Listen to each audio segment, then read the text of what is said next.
Tulad ng pagkain, nakasalalay ang buhay natin sa tubig. Marami tayong mga malalaking proyekto na nakalatag para sa butihing supply at malinis na tubig sa buong bansa.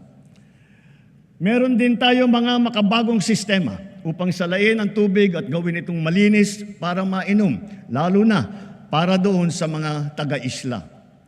Ganun pa man, marami kaming natatanggap na reklamo na hindi man lang daw umaabot ang tubig sa kanilang mga gripo.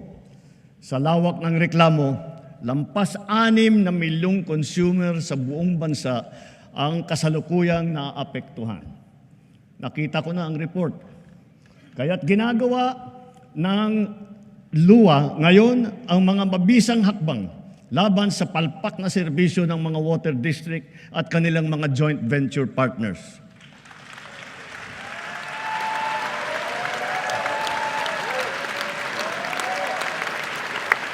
Titiyakin ng LUA na mailalagay na sa ayos ang serbisyo ng tubig ng milyong-milyong nating mga kababayan at gawin mas abot kaya naman ang presyo.